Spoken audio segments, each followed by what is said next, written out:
the rays that the sun is emitting now, the UVA and the UVB rays, are stronger than they've ever been, ever, because the pollution is so much greater.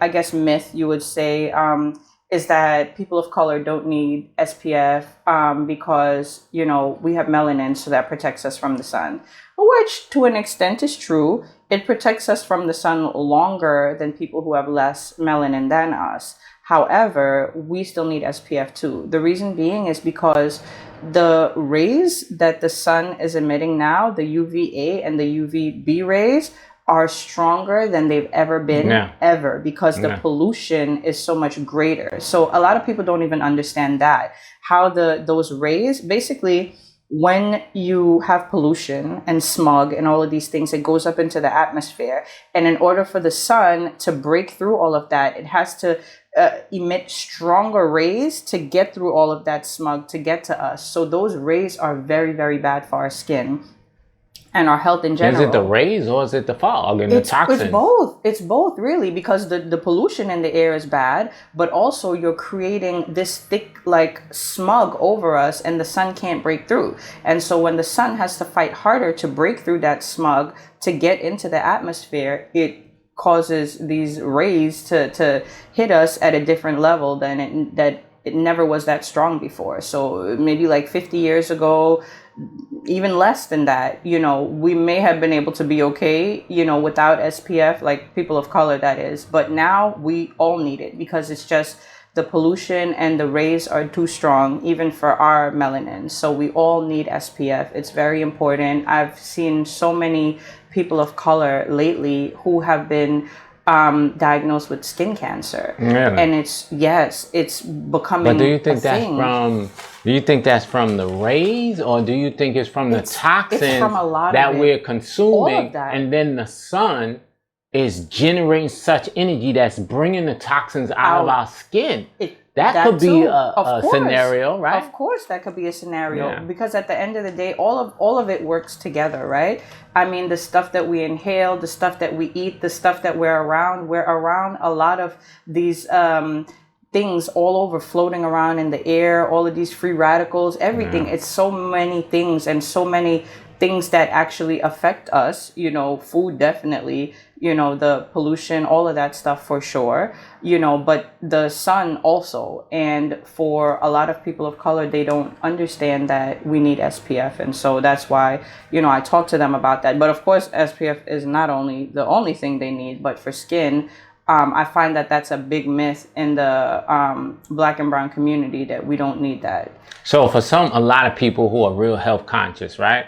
And they saying, look, sunscreen and all that stuff, right? Now, how do you get a sunscreen that is not toxic? Because if you look at the back of these sunscreens, they're toxic. They are. So if you put in toxic chemicals on your skin and then the sun is, you're just in trouble. And I think that could be a strong correlation between the cancers too. Absolutely. Absolutely. So there are not a lot, but there are a few brands that actually are organic sunscreen brands. So basically there are things, for instance, shea butter is a natural sun protectant. So there's one company that I use personally. It's called, can we share that? Of course, okay, share. We need to let everybody know everything. Only You Skincare. She's amazing. Her name is MJ. She is a chemist.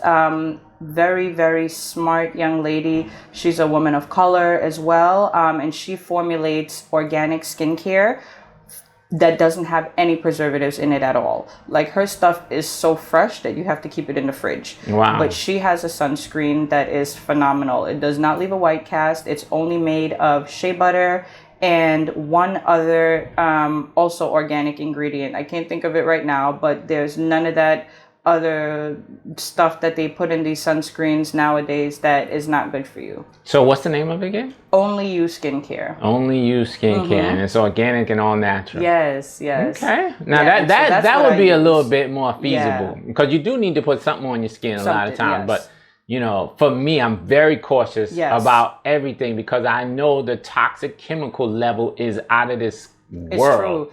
And I don't even understand how they allow these things to like pass FDA to even get on the shelf. Well, I mean, I do understand. I know exactly why. Because, you know, they pay for it. Yeah, exactly. That's really what it is. It's all about the money. Yes, it is all about the money. And as long as you have the money to get it through, then it can be on our shelves, which is very terrible in itself. Like the whole way that the whole system works is not really meant for us to thrive. No. It's not. No. It's meant for you to be sickly. Yes. And to rely on the system. Yes. To have very limited energy, to be able to think, to be able to rebel. Right. Because a lot of things that I see that's being done are specifically designed to keep you low level energy, low level thinking, low level action. On a whole, yeah. Yeah. Exactly. So people are doing things to you don't fight. Yes. Because you don't have the energy to. Yeah. You don't have the mentality to fight. You don't have the mindset. You're just like, you know, everything is because you just very low everything. Yeah. You know, and it's like almost just keeping everybody like robots, like just giving them like a little bit,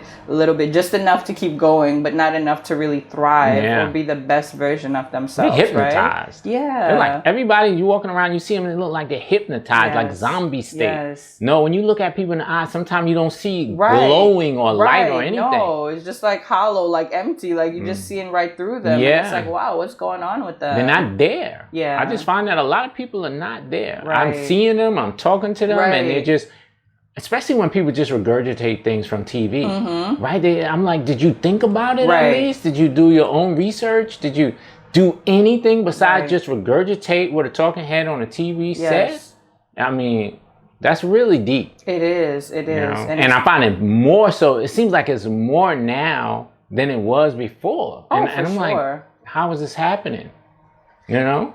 Well, you know, I think social media has a big part to play in that. You know, a lot of people, you know, they have a lot of overnight gurus, and it's so easy to build a following, and then people just start following you but whether you're saying stuff that makes sense or not, you know, it's almost like it doesn't even matter if it makes sense anymore. As long as it sounds good, people will believe it. And it's unfortunate, really, because there's a lot of misinformation out there, and people are really following it and thinking it's like really what it is, and it's really not that way at all. Like I had a doctor, and I said this story before. I had a doctor that I was interviewing, and I asked him, so what's your take on constipation? He said, well, how I look at constipation is basically depending on how often you go. So if you go twice a month, then I'm only concerned if you go once a month.